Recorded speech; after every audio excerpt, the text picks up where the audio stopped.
Voy a partir con una declaración un poco extraña, tal vez. De hecho, yo cuando la pensaba decía, oh, igual extraño. Y si a alguno le genera alguna sensación, qué sé yo, igual puede decirlo, no hay problema. Pero esta vez no parto con una pregunta, sino con una, como digo, una declaración. Dentro de las frustraciones más raras que he encontrado en la iglesia, y digo raras porque no es que sean poco comunes, sino que de pronto cuesta entenderla y hay que literal tomar un tiempo y escuchar a esta persona, literal escucharla, prestar mucha atención para identificar a qué se está refiriendo con esta frustración que yo les voy a mencionar ahora. Y es la frustración de pronto no recibir o no experimentar milagros. Así. Los conecto con esa palabra, con la palabra milagros.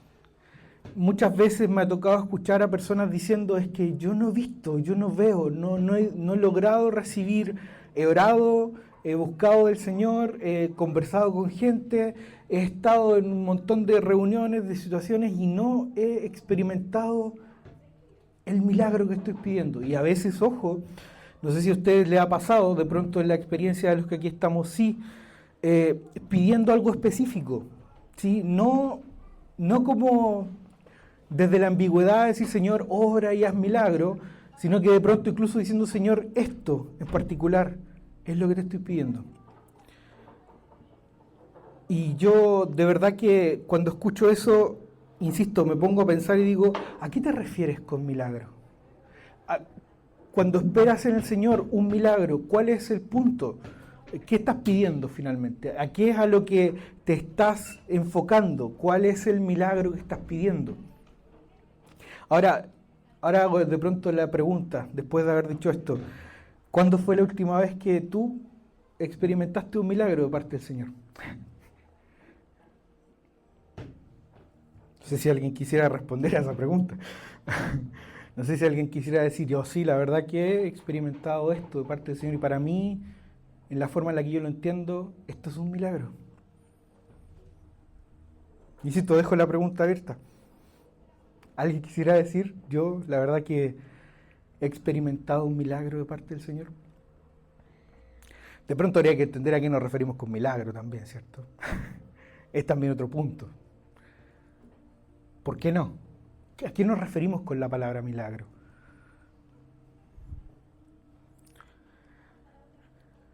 Acompáñenme hoy día a ver y a entender en palabras de, bueno, en palabras de Pablo, que le escribe a la iglesia de Filipenses. Le escribe a la iglesia de Filipenses un texto que de hecho he compartido en este último tiempo en otras instancias también y que quería también traerlo acá a la iglesia y compartirlo con ustedes. Filipenses capítulo 2, gracias. Filipenses capítulo 2, verso del 5 al 11. Filipenses 2, del 5 al 11. ¿Puede buscarlo? Y lo leemos. Dice así: haya pues en vosotros esta actitud que hubo también en Cristo Jesús, el cual, aunque existía en forma de Dios, no consideró el ser igual a Dios como algo a que aferrarse, sino que se despojó de sí mismo, tomando forma de siervo, haciéndose semejante a los hombres, y hallándose en forma de hombre, se humilló a sí mismo, haciéndose obediente hasta la muerte y muerte de cruz.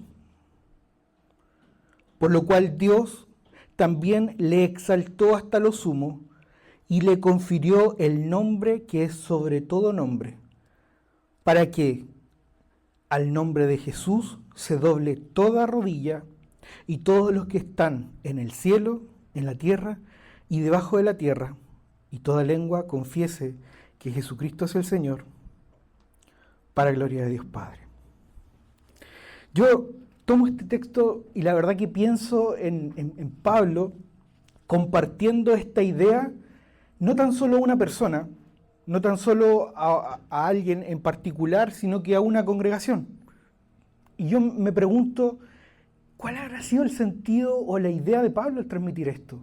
¿Por qué él quería que la iglesia entendiera aquello a lo que él se está refiriendo acá? ¿Por qué menciona a Jesús y lo pone como un ejemplo? ¿Y por qué habla de Jesús y lo plantea como alguien, como Dios, ¿cierto? Hecho hombre, Dios hecho hombre obediente, Dios hecho hombre obediente hasta la muerte y Dios hecho hombre obediente hasta la muerte y muerte de cruz.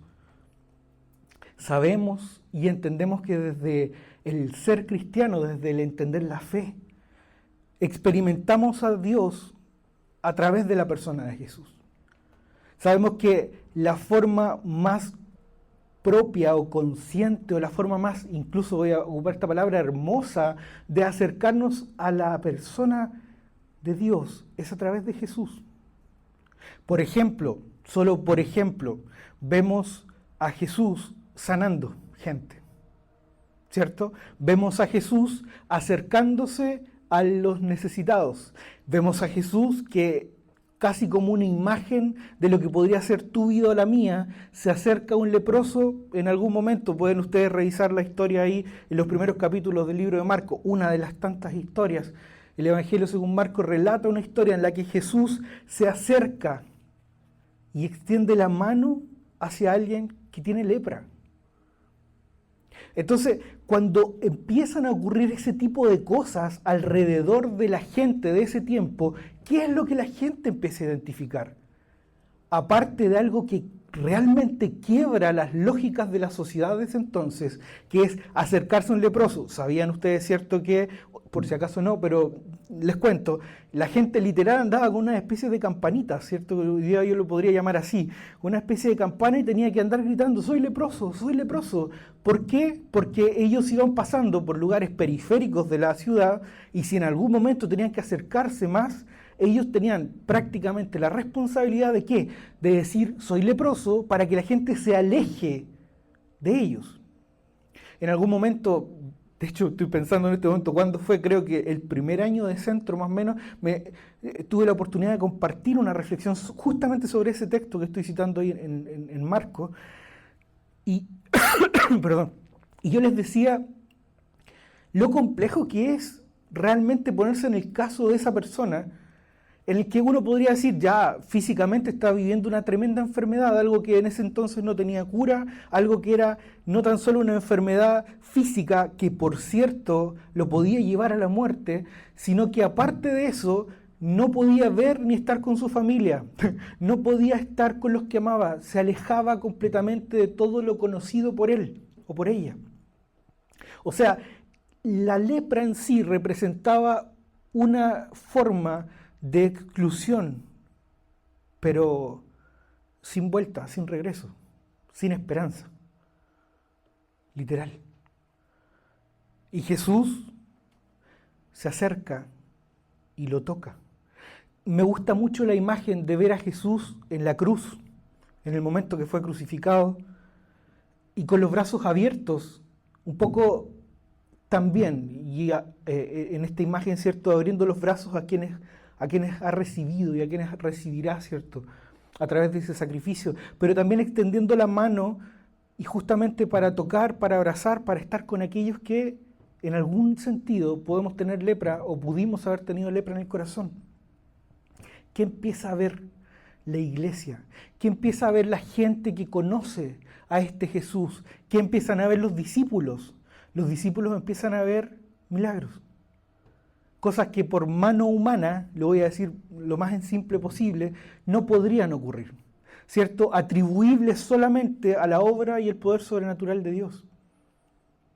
Ahora, nosotros en la forma en la que está hoy día, ¿cierto?, la Biblia, en el Nuevo Testamento, nos encontramos primero con los evangelios, ¿cierto? Mateo, Marcos, Lucas, Juan, ¿cierto? Nos encontramos con el libro de Hechos, donde aparecen muchas historias en el libro de Hechos, por ejemplo, ¿cierto?, acerca de qué, de la iglesia primitiva, de cómo la iglesia vivía en ese entonces, de lo que ocurría en la iglesia en ese entonces. Y Pablo, en parte, lo que hace en este texto también es acercar las experiencias de Jesús a la gente, en este caso a los hermanos de ese entonces, en la en la iglesia de Filipo, a la gente a la que tenía fe y que se reunía en la iglesia de Filipo. Ahora, ¿por qué tocó el concepto milagro? ¿Qué tiene que ver el concepto milagro con esto que yo les acabo de leer hace un rato atrás? Bueno, acompáñenme a descubrirlo juntos un ratito y démosle una vuelta por qué aparece la palabra milagro en este sentido también con este texto. Parte Pablo en estos versículos, que son 6 que vamos a analizar hoy día, dice: haya pues en vosotros esta actitud que hubo también en Cristo Jesús. Yo escucho eso de Pablo y digo, ok, tengo que hacerlo, me doy la vuelta y es como que no me queda mucha opción, ¿no? Como que Pablo nos está diciendo, miren, les sugiero, pero solo si no les incomoda, ¿ya? Porque si les incomoda en realidad no. No le está diciendo eso, les está diciendo, haya pues, según la Biblia de las Américas, dice, haya pues en vosotros esta actitud. El otro día compartíamos la lógica de la actitud. Hace un rato también, no por nada oraba también en ese sentido, recién con ustedes, y decía, Señor, pon en nosotros una actitud correcta. ¿Y soy yo acaso el que pone el parámetro de lo que tiene que ser correcto o no? En lo más mínimo, no. Pero lo que Pablo está haciendo es justamente mostrándonos cuál es el parámetro de lo que podría ser identificado como correcto cuando de actitud hablamos. La actitud que cada uno de nosotros tiene o dispone o manifiesta está también muy ligada a cómo hemos decidido vivir. Y aquí empiezo a acercarme a lo más profundo de lo que quiero compartir hoy día. Porque cuando miramos nuestra vida, queridos, queridas, inevitablemente nos vamos a acercar a lo más obvio, que son la huella, hacia atrás, ¿cierto? La huella de las cosas que he ido decidiendo, de las cosas que de pronto me ha tocado vivir también, ¿cierto? Aunque yo quisiera o no quisiera, pero hay una huella que marca, ¿cierto? Una historia en mi vida, la historia tan importante, ¿cierto? No la desconozcamos en ningún momento, la historia de nuestra vida también está presente. El punto está en que muchas veces esa historia podría hablar de una vida que ha decidido lo que Pablo hoy día nos invita también, ¿cierto?, a través de esta carta, o no, cuál haya pues en vosotros esta actitud que hubo también en Cristo Jesús. ¿A qué actitud se refiere Pablo?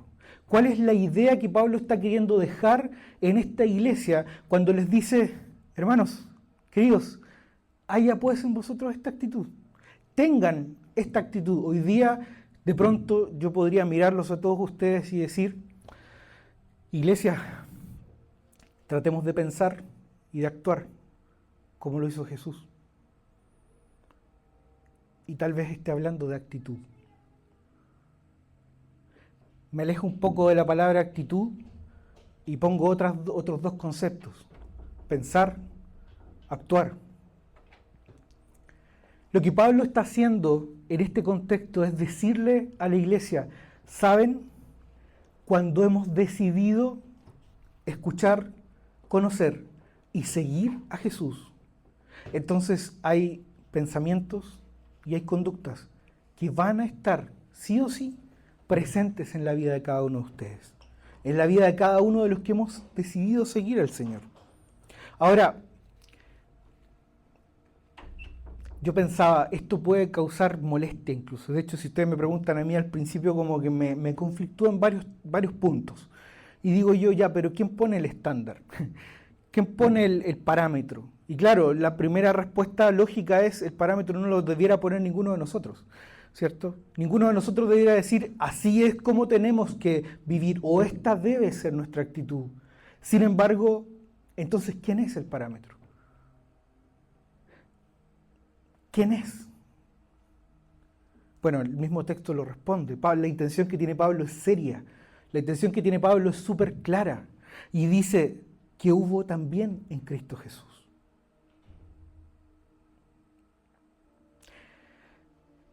Entonces vuelvo ahora y aguántenme el regreso al libro de Marcos. ¿Cuál es la actitud que tuvo Cristo? Y en ese ejemplo que les doy, que es uno de tantos, ¿cuál es la actitud que tuvo Cristo? Cuando todo el resto decía, viene el leproso, aléjate, él iba literalmente en contra y tuvo misericordia. ¿Qué quieres que haga? Le pregunta a alguien por ahí también. Señor, si te place, sáname. Y ocurre algo que nosotros podríamos perfectamente identificar como milagro. Otra vez digo, que es la obra de Dios de manera sobrenatural. Esa obra que no está ni en tus manos ni en la mía, sino que es obra del Espíritu Santo de Dios, que actúa en sanidad. Pero ojo, no tan solo en sanidad física, sino que también en una sanidad que transforma el corazón, la mente. En primer lugar, entonces, para ir cerrando este punto, digo, muchas veces esperamos recibir milagros. Muchas veces decimos, Señor, ¿dónde está mi milagro? He estado orando por eso, he estado pidiendo, he estado clamando. Con mucho respeto voy a recordar a gente y voy a dar el ejemplo, obviamente, sin nombrar personas. En muchos años, insisto, he escuchado gente decir, es que llevo un mes clamando al Señor. Y yo miro y digo, yo no soy quien para decir si es que tiene que ocurrir en un mes, en un día, en media hora, de que tú empezaste a clamar, pero tendemos a poner tiempo, ¿cierto? Tendemos a decir, no, es que ya llevo un mes orando. Y en realidad no ponemos la vista en lo que realmente importa. Y si nosotros miramos a lo que dice Pablo acá, vamos a entender que Jesús, cuando llevó a cabo milagros, lo que estaba haciendo era mirar la voluntad de su Padre. No sé si me explico en esto. O sea, básicamente cuando ocurrió este milagro, lo que estaba ocurriendo, el milagro del leproso, por ejemplo, lo que estaba ocurriendo es que Jesús estaba mirando la voluntad de su Padre. ¿Y qué les puedo decir de esto?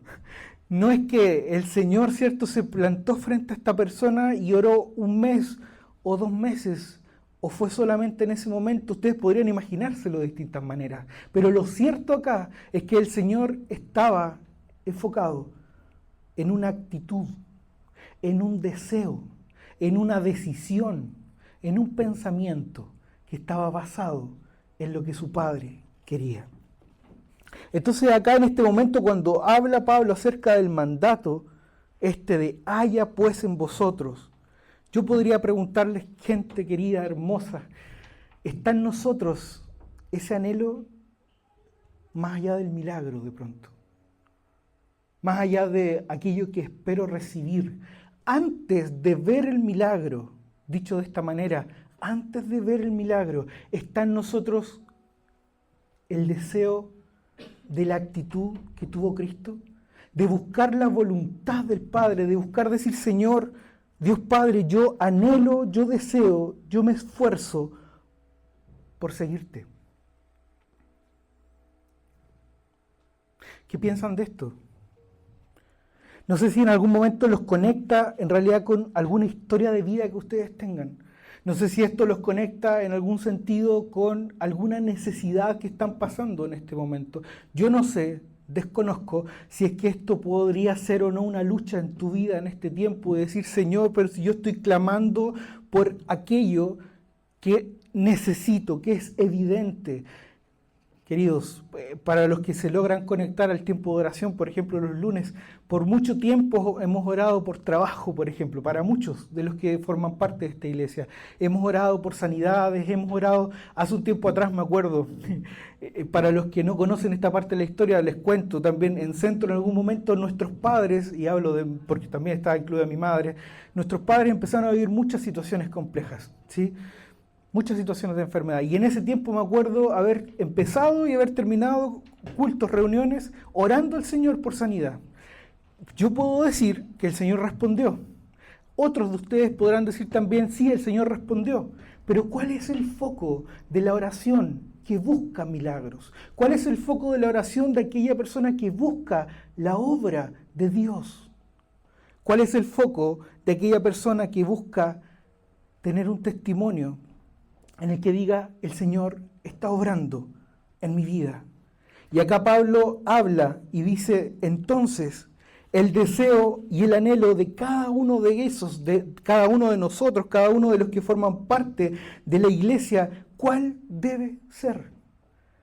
Si hasta acá no les queda claro, ayúdenme a seguir en el texto. Verso 6, el cual, habla de Jesús, el cual, aunque existía en forma de Dios, no consideró el ser igual a Dios como algo a qué aferrarse.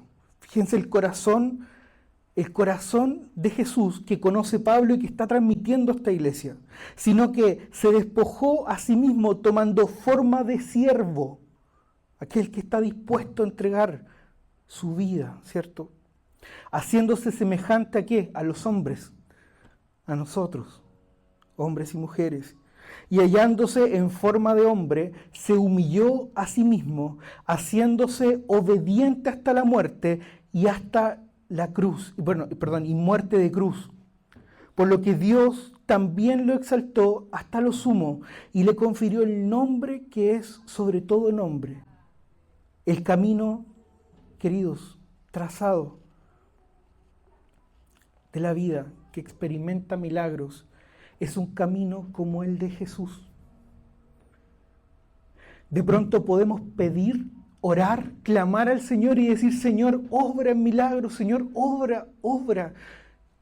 Derramar nuestras lágrimas, derramar nuestra vida. Algunos entre broma me miran y me dicen: Mario, amigo, hermano, estoy de guata orando por esto y no pasa nada. Y yo con esta predicación, con este tiempo no estoy diciendo: esta es la clave entonces para recibir un milagro. No ese es el punto de esta predicación, por si acaso. Estoy diciendo, en la vida de Jesús hubo acciones, pensamientos, hubo una actitud que debiera ser también la actitud que nosotros debiéramos imitar.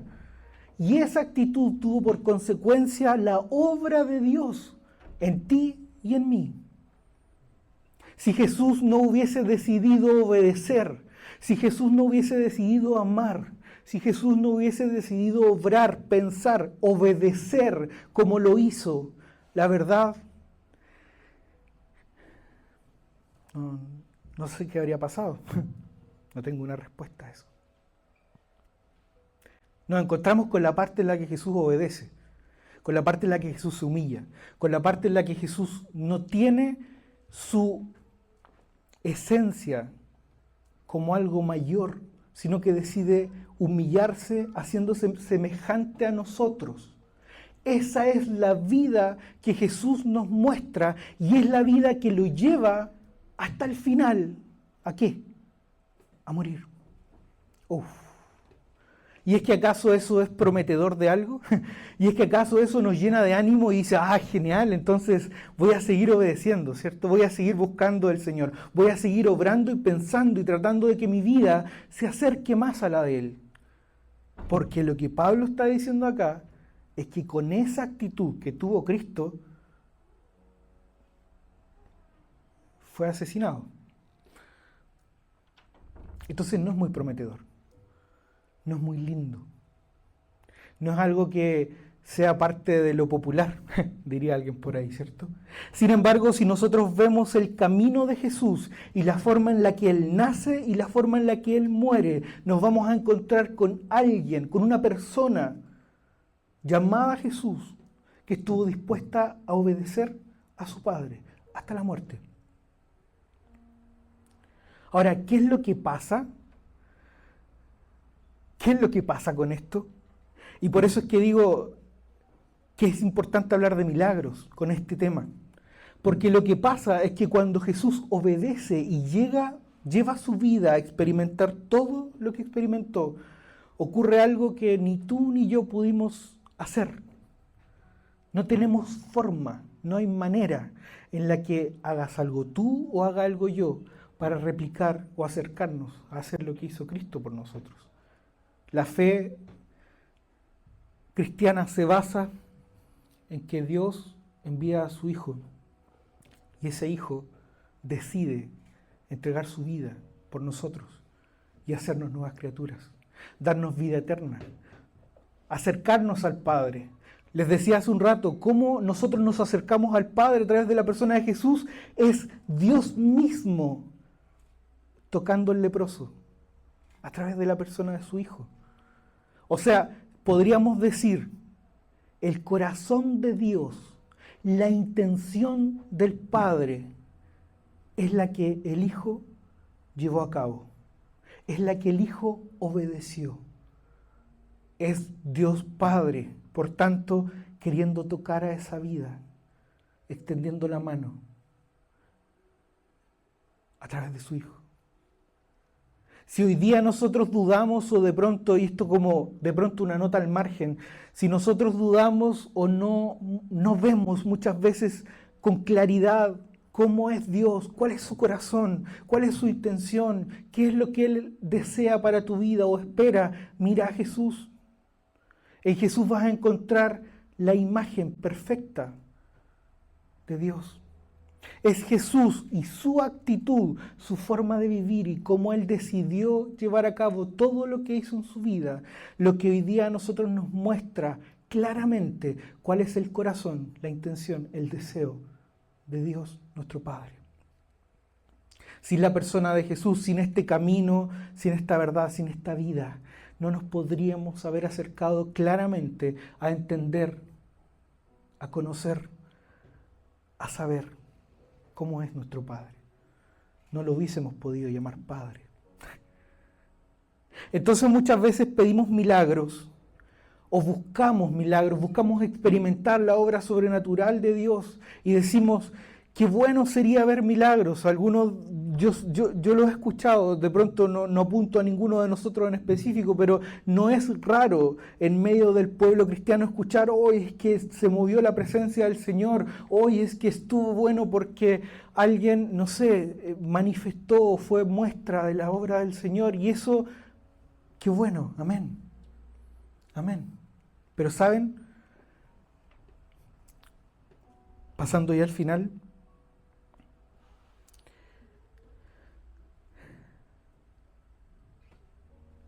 lo que hizo Cristo fue una evidencia de su vida en secreto, en silencio. Fue una evidencia de su obediencia. El llegar a la cruz no fue mera emocionalidad, aunque estuvo cargado de eso, por supuesto.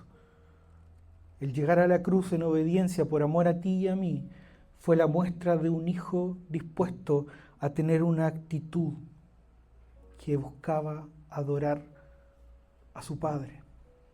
Tanto así, tan conectado está Pablo con esta idea que termina del verso 10 al 11 diciendo, para que al nombre de Jesús se doble toda rodilla de los que están en el cielo, en la tierra y debajo de la tierra. Y termina el verso 11 diciendo, y toda lengua confiese que Jesucristo es el Señor, para gloria de Dios Padre. Alguien podría preguntarse después de leer esto, ¿para qué Jesús hizo lo que hizo? ¿Cuál era el foco? ¿Cuál era el objetivo de Jesús al obrar como obró? ¿Por qué hizo lo que hizo? ¿O para qué hizo lo que hizo? Pablo responde, si es que alguno de nosotros nos pudiera preguntar esto, nos pudiera hacer un cuestionamiento, Pablo responde, para gloria de Dios Padre. Quiero terminar exponiendo una idea. Me gustaría también escucharlos después. ¿Cuántas veces han leído este texto que dice, buscad primeramente el reino de los cielos y su justicia, y el resto viene por añadidura? ¿Les suena? De repente uno está en el autito, lo pega atrás, lo tiene en la pieza, abre la Biblia, ¿cierto? Y dice, buscad primeramente el reino de los cielos y su justicia, y el resto viene por añadidura. Esa idea es justamente la que Pablo está plasmando acá. Porque la idea de buscar, la idea de ir, la idea de no quedar tranquila o tranquilo hasta encontrar el reino de los cielos y su justicia es lo que movió a Jesús día y noche. Los momentos en los que descansaba, los momentos en los que buscaba a su Padre, los momentos en los que compartía, los momentos en los que estaba, ¿cierto?, con aquellos que el resto despreciaba, hasta el momento en el que se entrega lo que Él hace con todo su ser día y noche, es buscar el reino de los cielos. Esta actitud, por tanto, de la cual Pablo habla a la iglesia de Filipenses, es la actitud que también nosotros recibimos como una invitación, como un llamado, pero también como una consecuencia de la lógica de haber conocido y experimentado el amor de Cristo a través de su salvación. Y esto es re complejo, amados. Es tan complejo que sin ánimo de cerrar este tiempo con alguna declaración mía, lo voy a cerrar con una pregunta súper abierta a la experiencia de ustedes. Y entonces esta pregunta que a mí se me ocurre que puede calzar para terminar este tiempo es, díganme, no a mí, díganse ustedes, respóndanse ustedes, ¿cuánto de lo que hacemos es realmente buscando aquel reino, buscando esa justicia? No digo esto para que entonces vayamos, ¿cierto?, a buscar el reino, la justicia y obtengamos un milagro, pero digo, ojo, es Jesús con esa actitud el que experimenta milagros, obra de Dios. Es Jesús con la actitud de aquel que busca hacer la voluntad de su Padre, el que realmente encuentra lo que todos debiéramos encontrar. Y toda lengua confiese que Jesucristo es el Señor, para gloria de Dios Padre. Repito la pregunta y con eso termino. En nuestro día a día, en lo que hacemos, sea lo que sea que experimentemos, a lo que nos dediquemos, ¿estamos conscientemente buscando el reino de los cielos y su justicia? Porque si de pronto en algún momento nos desviamos de ahí, es una linda oportunidad esta para volver y decir, Señor, voy a poner en pausa tal vez, y esto no lo tomes como una obligación, pero se lo sugiero, o sea, tal vez, Señor, voy a poner en pausa la petición que tengo de esto, de este milagro, de esta obra, de aquello que necesito, pero voy a empezar a orar pidiéndote que mi vida busque hacer tu voluntad, que busque, por tanto, tu reino, que busque su justicia. Esa justicia que no es la que nosotros entendemos habitualmente, ¿cierto? Es la justicia de aquel que merece todo lo peor, en términos de lo que la Biblia nos muestra, la condenación, pero aún a pesar de merecerlo, recibe gracia y vida eterna. De esa justicia que es capaz de acercarse a aquel que el resto no se acerca, de aquella justicia que es capaz de buscar y obrar como no es normal y habitual obrar. Y saben, de pronto no se vamos a dar ni cuenta, y qué bueno, de pronto, iglesia, no nos vamos a dar ni cuenta, insisto, y qué bueno, pero nos vamos a ver involucrados en medio del milagro de la obra de Dios en la vida de otros. Nos vamos a ver involucrados en medio del milagro de la transformación de vidas. ¿A través de qué? De haber obedecido a nuestro Padre. Dejo la pregunta ahí como un pin, marcada, la que hice hace un rato, pero digo, ¿acaso no vibra el corazón de ustedes o no se enternece un poco su corazón al pensar que el Señor podría usarte a ti para obrar en la vida de otro? ¿No te das cuenta acaso que en realidad tú podrías imitar a Jesús y tener la actitud que Él tuvo y en realidad ser usado para que el Señor obre milagros en la vida de otro? Y gente, esa posibilidad no está tan lejos. No es tan raro, si me permiten decirlo así, no es tan raro, al contrario, eso empieza a ocurrir cuando tú y yo nos disponemos a tener la actitud que Cristo tuvo, buscar el reino de los cielos y su justicia. Y el resto viene por añadidura. No sé si alguien quisiera comentar algo. No sé. Por favor. Luego de la predicación, me viene a la mente la escena de la oración de Getsemaní, cuando Jesús también oró pidiendo que pasara la copa de la situación. Tal cual. Y luego de eso también viene esa petición que no sea la voluntad de Él, sino la voluntad del Padre, sobre todo. Un ejemplo. Hasta el final el Señor, ¿cierto? Muy enfocado. Oh, Señor, cuánto nos falta, hermano, pero tan enfocado que aún estando ahí, sabiendo que en unas horas más iba a pasar aquello, justamente como tú nos recuerdas, muchas gracias. Él dice que no se haga mi voluntad, sino la tuya. Muchas gracias, Germán. No sé si alguien más quisiera comentar algo, algún pensamiento, reflexión, puede hacerlo.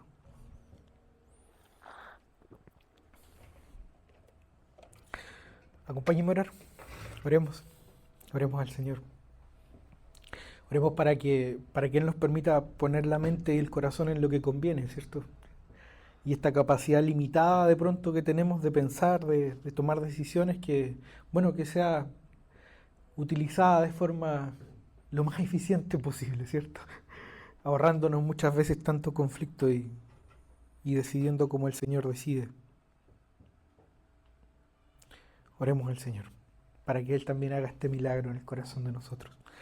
Dios Padre, en el nombre de Jesús, oramos, Señor, otra vez y seguimos en este tiempo, Señor, de reflexión, en este tiempo de mirarnos, en este tiempo, Señor, de, sobre todo, Señor, tratar, esforzarnos, Señor, de entender el corazón de Cristo.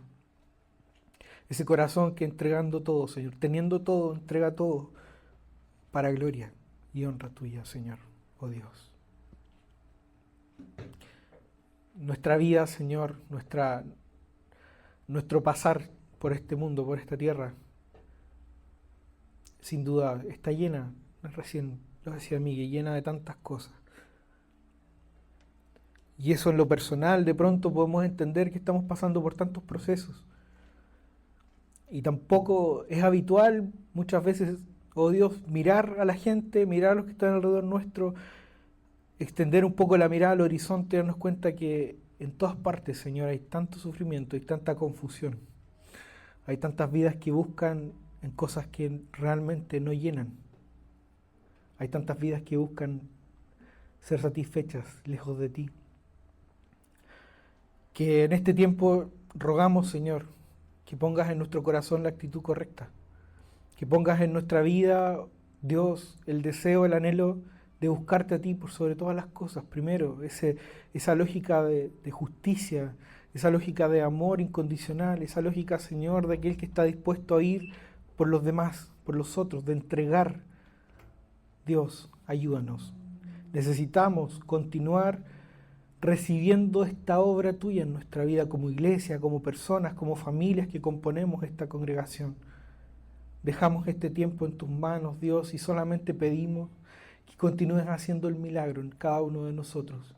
Que si alguno de nosotros de pronto pone resistencia a entender o de pronto a conocer, Señor, que tengas también amor, misericordia, así como lo has hecho con cada uno de nosotros. Y que permitas, Señor, que de una u otra manera también el corazón de esa persona tenga convicción de saber que no hay nada mejor que buscar darte a ti la gloria y la honra con la vida. Por eso en este tiempo cerramos esta reflexión dándote a ti, Señor, toda la gloria y toda la honra por siempre. Muchas gracias. En el nombre de Jesús.